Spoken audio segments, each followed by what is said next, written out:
حي على الفلاح. وقل رب زدني علما.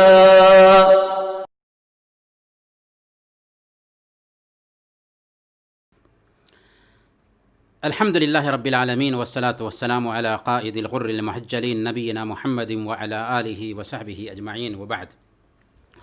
محترم بھائی اور بہنوں، آن لائن کلاس میں ہم لوگ کتاب التوحید پڑھتے ہیں، تو کتاب التوحید کے ابواب میں سے دوسرا باب ہے آج توحید کی فضیلت اور توحید کا تمام گناہوں کو مٹا دینا. توحید کی کیا اہمیت ہے اور کیا توحید یہ تمام گناہوں کو مٹا دیتی ہے، اس حوالے سے ہم کچھ باتیں اس باب میں جانیں گے. اللہ رب العالمین کا فرمان ہے الذین آمنوا ولم یلبسوا ایمانہم بظلم اولئک لہم الامن وہم مہتدون. الذین آمنوا ولم یلبسوا ایمانہم بظلم اولئک لہم الامن وہم مہتدون. سورہ الانعام آیت نمبر 82. اس آیت میں اللہ تعالیٰ فرماتا ہے جو لوگ ایمان لائے اور اپنے ایمان کو ظلم سے آلودہ نہیں کیا. ظلم سے کیا مراد ہے؟ ایمان لانے کے بعد ظلم نہیں کیا. ظلم سے مراد شرک ہے.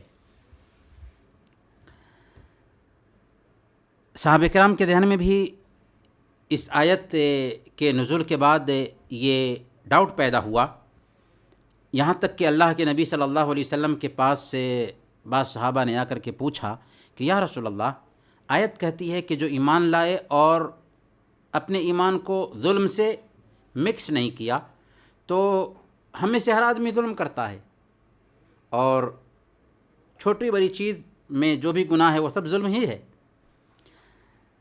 اللہ کے نبی صلی اللہ علیہ وسلم نے فرمایا کہ آیت کا مفہوم وہ نہیں ہے جو تم سمجھ رہے ہو، بلکہ اس آیت میں ظلم سے مراد شرک ہے.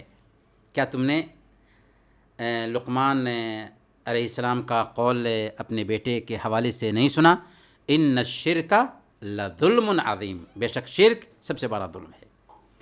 برکیف اللہ تعالیٰ فرماتا ہے کہ الذین آمنوا ولم یلبسوا ایمانہم بظلم، کہ جو لوگ ایمان لائے اور اپنے ایمان کو ظلم سے آلودہ نہیں کیا، یعنی شرک سے آلودہ نہیں کیا، ایمان لانے کے بعد شرک نہیں کیا. اولئک لہم الامن، ان کے لیے ہی امن ہے. سکون کس کو ملتا ہے؟ امن کسے حاصل ہو سکتا ہے؟ عافیت کسے ملتی ہے؟ سعادت کسے ملتی ہے؟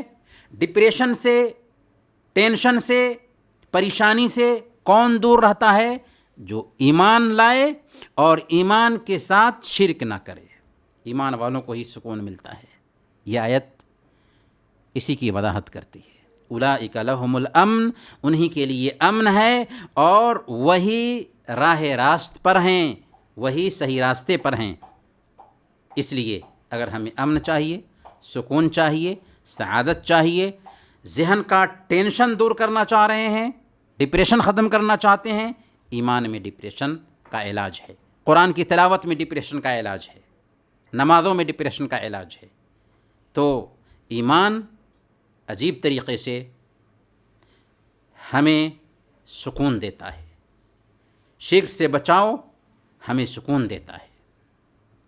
تو یہ آیت ہوئی الذین آمنوا ولم یلبسوا ایمانہم بظلم اولئک لہم الامن وہم مہتدون. اس آیت کو ہم لوگ یاد کریں گے انشاءاللہ. الذین آمنوا ولم یلبسوا ایمانہم بظلم اولئک لہم الامن وہم مہتدون. سورہ الانعام آیت نمبر 82. آیت نمبر 82. اب آئیے ایک حدیث پڑھتے ہیں. صحیح بخاری اور مسلم کی حدیث ہے.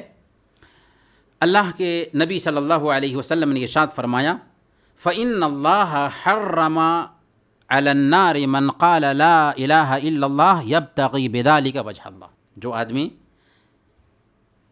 لا الہ الا اللہ کا اقرار کرتا ہے اللہ کی آگیاکاری پراپت کرنے کے لیے ایسے انسان پر اللہ تعالیٰ نے جہنم کو حرام ٹھہرایا ہے، لیکن کب؟ جب کہ لا الہ الا اللہ کی مانگ کو اپنی زندگی کے اندر اتار لیں۔ لا الہ الا اللہ کی مانگ اگر زندگی کے اندر نہیں اتری تو پھر لا الہ الا اللہ کہنے کا کچھ فائدہ نہیں ہوگا۔ لا الہ الا اللہ کے مطابق ہماری زندگی ڈھل جائے، اور لا الہ الا اللہ کی مانگ کیا ہے کہ اللہ تعالیٰ کی عبادت کرنے لگ جائیں، اللہ تعالیٰ کے دیے ہوئے دین کے مطابق ہماری زندگی ڈھل جائے، صرف اللہ ہی کی عبادت کریں، اللہ کے ساتھ کسی اور کو شریک نہ ٹھہرائیں۔ گویا کہ جو آدمی سچے دل سے لا الہ الا اللہ کا اقرار کر لیتا ہے، اللہ تعالیٰ اس کے اوپر جہنم کو حرام ٹھہرا دیتا ہے۔ لیکن جیسا کہ ہم نے کہا کہ یہ تب ہوگا جب کہ ایک آدمی صحیح معنوں میں لا الہ الا اللہ کے مطابق اپنی زندگی کو ڈھال لے۔ ایک بہت ہی پیاری حدیث ہے، صحیح ابن حبان کی یہ حدیث ہے، صحیح ابن حبان کی حدیث ہے۔ اللہ کے نبی صلی اللہ علیہ وسلم نے بیان فرمایا، ابو سعید خدری رضی اللہ تعالیٰ عنہ بیان کرتے ہیں کہ اللہ کے رسول صلی اللہ علیہ وسلم نے فرمایا، اللہ تعالیٰ نے حضرت موسیٰ علیہ السلام نے اللہ تعالیٰ سے فرمایا، اللہ تعالیٰ سے کہا، یا رب علمنی شیئا اذکرک وادعوک بہ، میرے پروردگار مجھے کوئی ایسا ذکر بتا دیجئے، کوئی ایسی چیز سکھا دیجئے جس کے ذریعہ میں تیرا ذکر کروں اور تجھے پکار سکوں۔ یعنی حضرت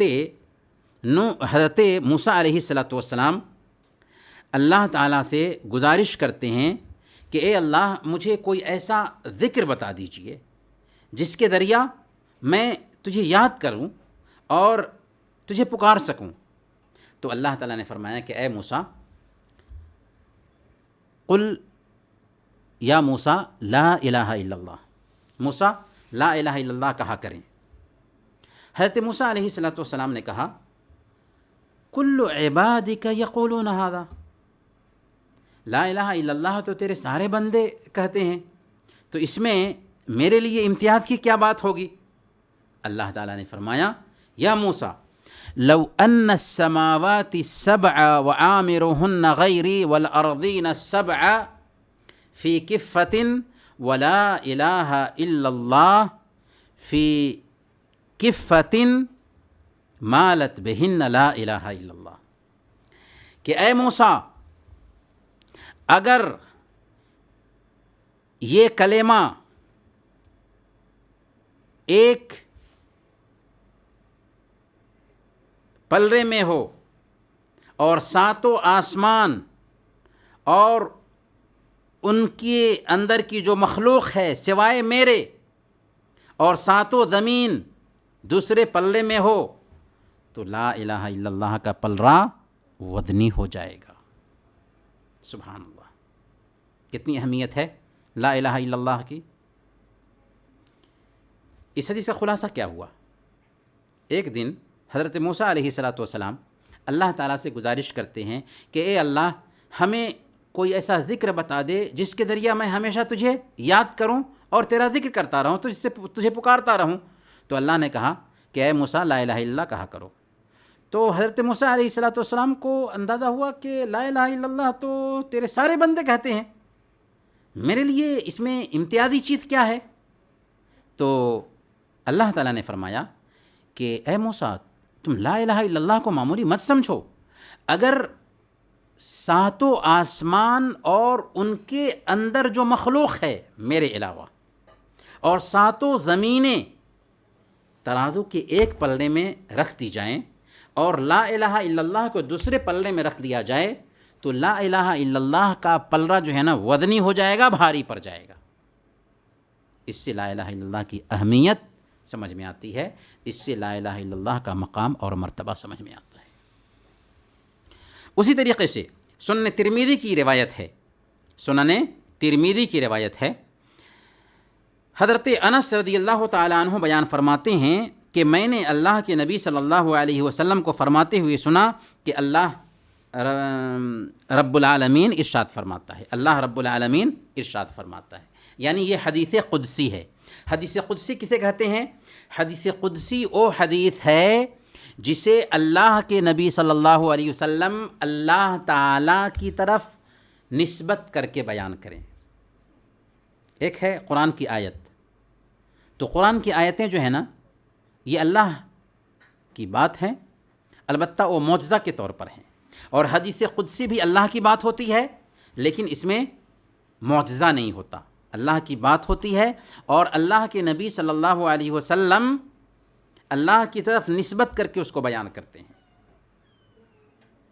اور اللہ کے نبی صلی اللہ علیہ وسلم کی حدیثیں جو ہیں نا وہ بھی اللہ ہی کی بات ہیں، لیکن حدیث میں کیا ہوتا ہے کہ اللہ کے نبی صلی اللہ علیہ وسلم کے الفاظ ہوتے ہیں، اور حدیث قدسی میں اللہ کے الفاظ ہوتے ہیں لیکن اس میں چیلنج نہیں ہوتا، معجزہ نہیں ہوتا۔ قرآن پورا کا پورا کیا ہے؟ معجزہ ہے۔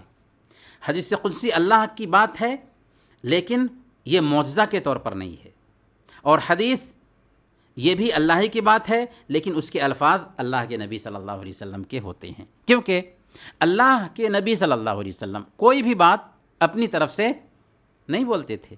اللہ تعالیٰ فرماتا ہے وَمَا يَنْطِقُ عَنِ الْهَوَىٰ إِنْ هُوَ إِلَّا وَحْيٌ يُوحَىٰ، کہ محمد صلی اللہ علیہ وسلم اپنی طرف سے اپنی خواہش سے کچھ بھی نہیں بولتے ہیں، وہ جو کچھ بھی بولتے ہیں وہ وحی ہوتی ہے، تو آپ کی ساری احادیث وحی کی بنیاد پر ہے۔ حدیث قدسی بھی وحی ہے اور قرآن بھی وحی ہے۔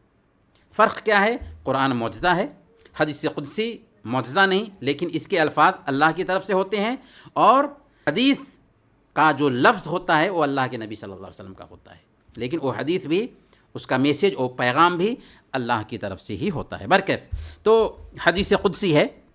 سنن ترمذی میں یہ حدیث آئی ہے، حضرت انس رضی اللہ تعالیٰ عنہ بیان کرتے ہیں کہ میں نے اللہ کے نبی صلی اللہ علیہ وسلم کو فرماتے ہوئے سنا کہ اللہ تعالیٰ نے فرمایا، کیا فرمایا؟ یبن آدم لو اتیتنی بقراب الارض خطایا ثم لقیتنی لا تشرک بی شیئا لاتیتک بقرابها مغفرہ۔ اے آدم کی اولاد، اے آدم کی سنتان، اگر تو میرے پاس زمین بھر پاپ لے کر آئے، زمین بھر گناہ لے کر کے آ جاؤ، پھر اس استھتی میں تو مجھ سے ملے، اس حالت میں تو مجھ سے ملاقات کرے کہ میرے ساتھ کسی کو بھاگیدار نہیں ٹھہرائے ہو، تو اتنے ہی معافی کے ساتھ، اتنی ہی معافی کے ساتھ، اتنی ہی مغفرت کے ساتھ ہم تجھ سے ملیں گے۔ اس حدیث سے کیا پتہ چلا؟ اس حدیث سے پتہ چلا کہ شرک بہت بڑا جرم ہے۔ شرک کے علاوہ اللہ تعالیٰ جس گناہ کو بھی چاہے معاف کر دے گا، لیکن شرک کیا تو اللہ کسی صورت میں معاف نہیں کر سکتا۔ اسی لیے اللہ تعالیٰ فرماتا ہے، یہ حدیث قدسی ہے، اللہ کے نبی صلی اللہ علیہ وسلم فرماتے ہیں کہ اللہ تعالیٰ فرماتا ہے کہ اے آدم کی سنتان، اے آدم کی اولاد، اگر تو زمین میں زمین بھر گناہ کر لیا ہو اور میرے پاس آ جاؤ لیکن تم نے شرک نہیں کیا تو میں اتنی ہی معافی کے ساتھ تجھ سے ملوں گا، یعنی اللہ چاہے گا تو ان سارے گناہوں کو معاف کر دے گا، لیکن شرک کیا تو شرک کی معافی نہیں ہو سکتی، شرک کی معافی نہیں ہو سکتی۔ تو اس میں اللہ رب العالمین کی دیا جھلکتی ہے، اور اس بات کا بھی اس میں میسیج ملتا ہے کہ شرک ایسا جرم ہے کہ اللہ تعالیٰ اس کو معاف نہیں کر سکتا، اور لا الہ الا اللہ کی اہمیت بھی اس باب سے سمجھ میں آتی ہے کہ اگر لا الہ الا اللہ کو وزن کرنے کے لیے دنیا، پورے آسمان اور اس کی ساری مخلوق اللہ کے علاوہ، اور ساتوں زمین اور اس کی ساری مخلوق کو ایک پلے میں رکھ دو اور لا الہ الا اللہ کو دوسرے پلے میں رکھ دو تو لا الہ الا اللہ کا پلڑا بھاری پڑ جائے گا۔ تو یہ لا الہ الا اللہ کی اہمیت بھی سمجھ میں آتی ہے، اور اسی طریقے سے اس میں اس بات کا بھی پیغام ملتا ہے کہ اگر کوئی آدمی سچے دل سے اللہ کی آگیاکاری پراپت کرنے ہیتو لا الہ الا اللہ کا اقرار کرتا ہے اور اس کی مانگ کے مطابق وہ عمل کرتا ہے تو اللہ رب العالمین جہنم کو ایسے انسان کے اوپر حرام ٹھہراتا ہے۔ اللہ تعالی ہم سب کو لا الہ الا اللہ کے مطابق عمل کرنے کی توفیق عطا فرمائے. وصلی اللہ علی نبینا محمد وعلی آلہ وصحبہ اجمعین.